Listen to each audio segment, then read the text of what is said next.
Commandment.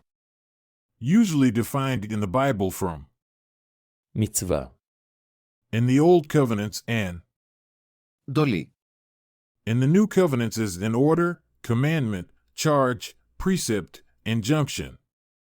The Lord, in the Gospel of John says, "If you love me, keep my commandments," John 9, paragraph 8. Modern revelation clarifies that a commandment is a communication that is sent by God. If you love me, stand ready, watching for every communication I will send to you. He that treasures my teaching, and stands ready, watching for every communication I send him, is he who shows love for me. If a man loves me, he will stand ready, watching for every communication I will send him. Testimony of St. John 10, paragraphs 11 to 12.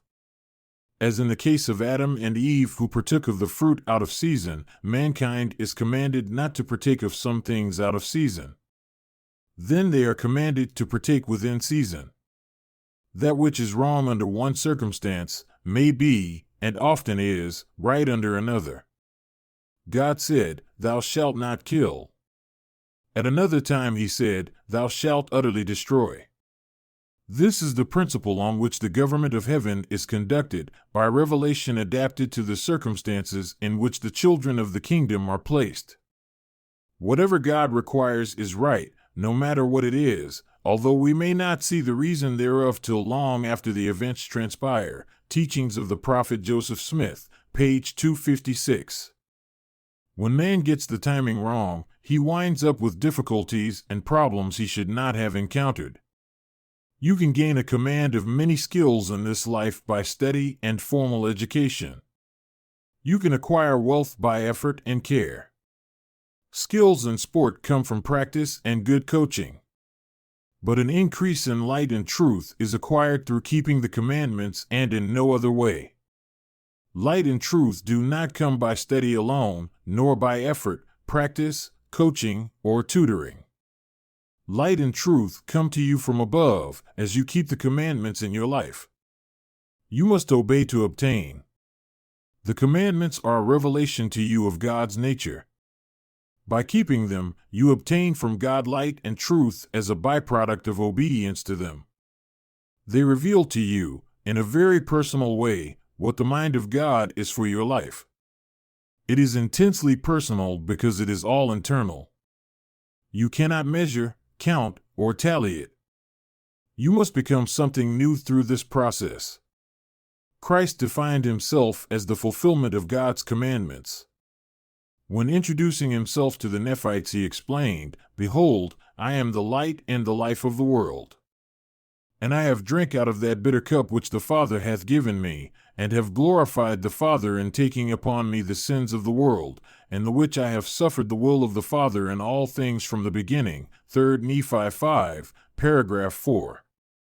He is glorious and worthy of worship, possessing powers, principalities, dominions, kingdoms, and thrones because he did what the Father commanded him to do. The effect of obeying the Father was to fill him with light and truth. By doing what the Father commands, anyone can qualify to receive the same things. Christ was unique in that he alone has done it perfectly. Because of him, however, anyone can do it imperfectly and be forgiven of their sins and errors. His perfection in this undertaking allows all to become a perfect similarity through his atonement. There is no magic, though. There is nothing given without effort. Christ paid the price to allow us to repent.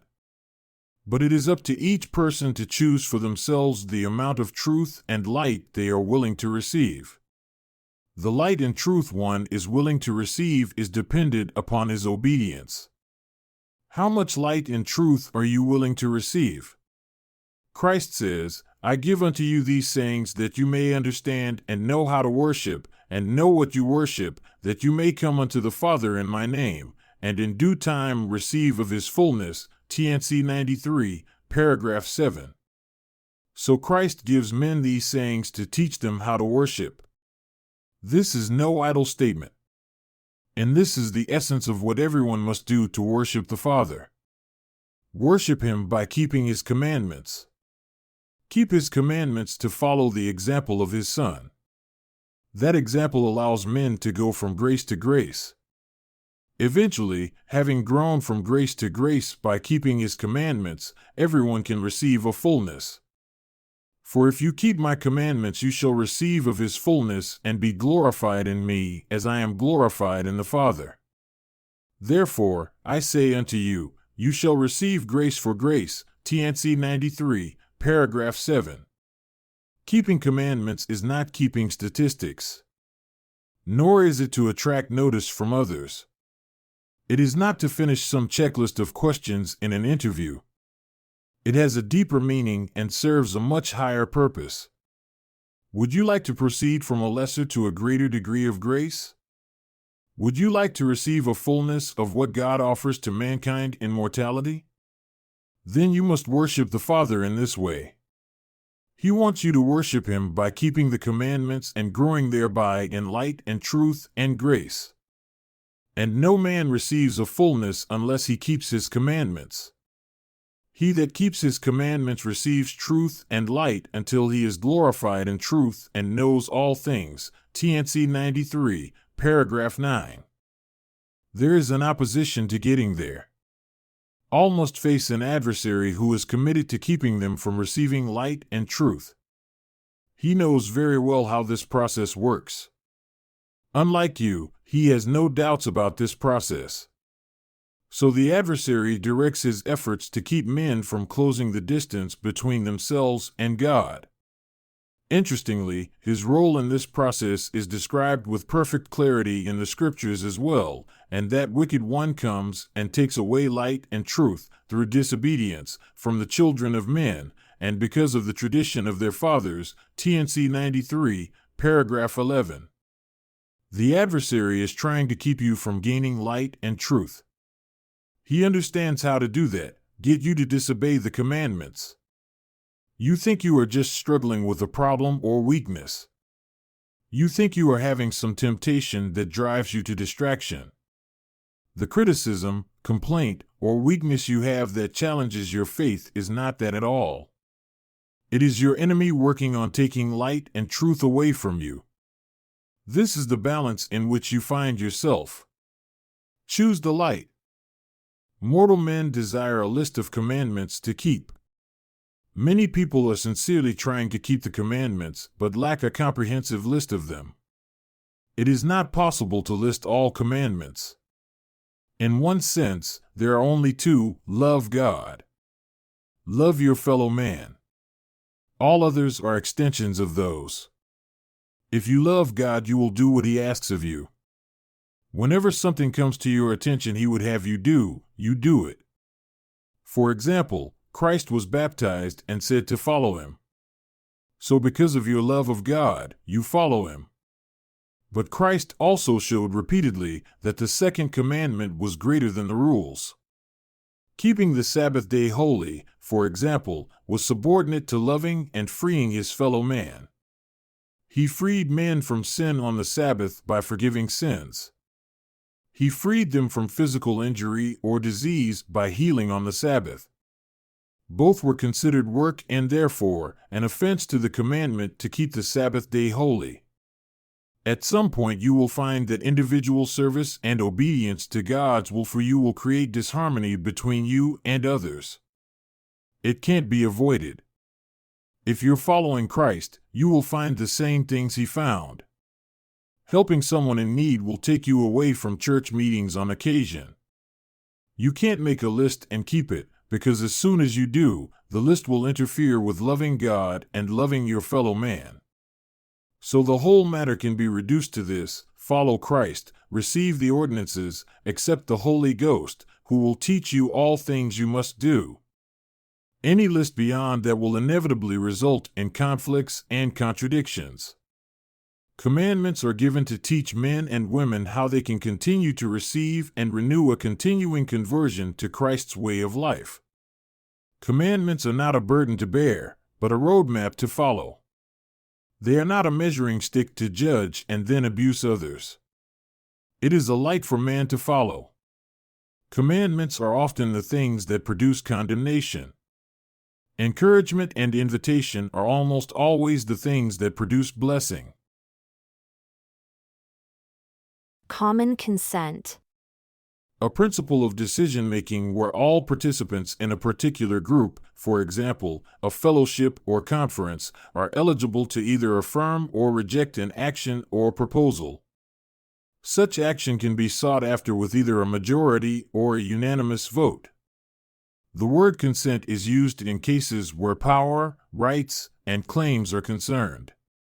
We give consent when we yield that which we have a right to withhold, but we do not give consent to a mere opinion or abstract proposition. The early church, established in 1830, governed themselves by common consent, with no man dictating to them. Equality prevailed, and authority was dispersed into equal and independent groups that prevented autocratic rule and guarded against apostasy of the whole body. They conducted all of their business in conferences. Someone would be elected, by common consent, to preside at the conference and to conduct the business. If Joseph Smith was present, it was common for the saints to elect him, but they could have elected anyone. Business could be introduced by anyone, which could include complaints, suggestions, and discipline. The purpose of conferences was to take care of the business and to make sure that the community was cohesive and that issues were dealt with. Although both Joseph Smith and Oliver Cowdery had the priesthood conferred on them by the voice of God, they only obtained an office in the church by common consent from the body of the church. Even when the founding prophet was in direct communication with the Lord, the church body still retained the final control through common consent, and all things shall be done by common consent in the church, by much prayer and faith, for all things you shall receive by faith. TNC 6, paragraph 1. Today, the right of internal governance within fellowships belongs to the members through their common consent. Because the right to govern arises from this common consent, with no internal hierarchy, the decisions of fellowships can be varied. The decisions may change from time to time, based on experiences. But each fellowship has the right to decide, as well as the right to decide to change. Believers are allowed to organize themselves in any manner they choose. The right to organize stems from common consent given by both men and women. This right is so fundamental that it holds greater right than a first presidency, a 12, a 70, or a high council. All authorities derive their institutional right to preside solely from the consent of the governed. It is through common consent that any right to government is established in the church. See TNC 6, paragraph 1 and 10, paragraph 4. See also the glossary entry, sustain. Condemnation, to remove. I seek constantly to use the Book of Mormon as a tool to move my understanding upward. I would like to have my meditation informed by passages from that book and to exhaust its contents of meaning. To the extent I succeed in taking the Book of Mormon seriously, I believe it incumbent upon the Lord to remove from me any condemnation resting upon mankind because of disrespect of the Book of Mormon, and provide further light and knowledge by revelation, as promised in Alma 9, paragraph 3. See TNC 82, paragraph 20. Consecration. Consecrate. From the root, Kadash. means to set something or someone apart as sacred or holy. To pronounce clean. To purify or sanctify. See TNC 82, paragraph 16 and TNC 123, paragraph 5. The antonym is desecrate.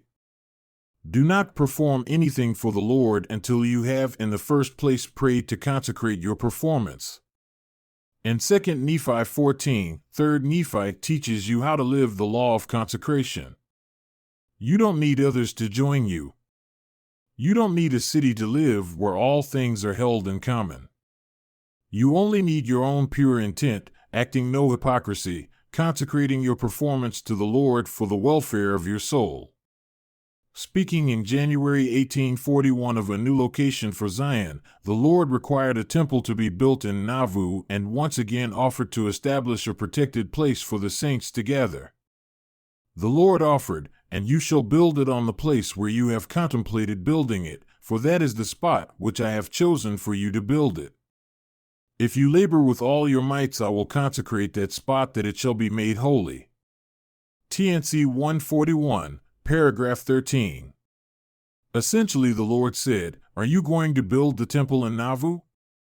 I will command you to do it. And if you do it, I will consecrate that spot. I will make that spot holy for you. I will make it so your enemies cannot move you out. I will come there and I will restore to you what has been lost, the fullness." Contention. The more one contends with others, the more he is taken captive by the spirit of contention. Everyone becomes subject to the spirit they submit to follow.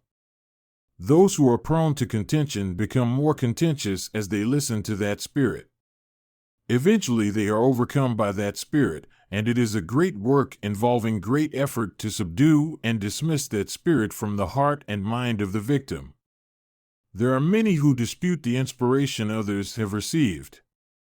There are two concerns with the decision a good person makes to dispute with others. First, the Lord's example is to refrain from disputing, as he did. When confronted, he would respond, but he did not go about picking a fight with others. He responded. The only exception was when he went up to Jerusalem to be slain. Then he went into the seat of Jewish power and authority to throw it down and provoke their decision to finally judge, reject, and crucify him. He, and not they, controlled that timing. His provocation at that time was a deliberate act on his part because his time had come and his sacrifice needed to be made. Second, the Lord has given the doctrine of Christ in Scripture. Just before the doctrine of Christ, he says what his doctrine is not, "Neither shall there be disputations among you concerning the points of my doctrine, as there hath hitherto been. For verily, verily, I say unto you, he that hath the spirit of contention is not of me, but is of the devil, who is the father of contention.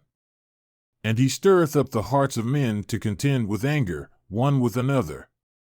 Behold, this is not my doctrine, to stir up the hearts of men with anger, one against another, but this is my doctrine, that such things should be done away." 3 Nephi 5, paragraph 8.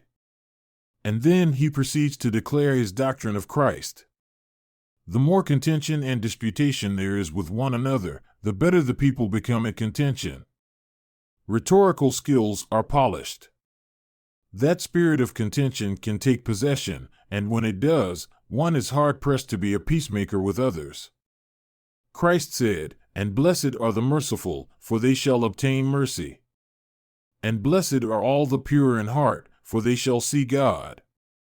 And blessed are all the peacemakers, for they shall be called the children of God." Matthew 3, paragraphs 10 to 12. But peace should not be made at the cost of truth. Truth must be the only goal. Truth, however, belongs to God. Desires, appetites, and passions are prone to make people stray well beyond the bounds set by God. Therefore, when pride is gratified, one should question if truth is being advanced. When one's ambition is served, he should question if he is in the Lord's employ or his own. When someone insists upon control, one should question if he is like the Lord or instead, like his adversary. When one uses any means for compelling others, one should wonder if he is mocking the God who makes the sun to shine and rain to fall on all his fallen children without compulsion. When one displays unrighteous dominion, he should question whether he is worthy of any dominion at all. Our tools must be limited to persuasion, gentleness, meekness, love unfeigned, and pure knowledge, with all of them marshaled without compulsory means to persuade others to accept the truth. And if we fail to make the persuasive case, then the problem is not others. The problem is that we've yet to figure out how to be sufficiently knowledgeable so as to bring them aboard. See also the glossary entry, mutual agreement. Continuation of seed. Man and woman together, as the image of God, are potentially infinite through their descendants. In a very real sense, through their posterity, Adam and Eve are still here. Although all will die, all will also endure throughout ages of mortality, like God, by multiplying to replenish the earth. Adam and Eve became in the image of God. This is at the core of redemption, the core of the work of God. This is what it means for God to complete His work and to have the continuation of the seeds.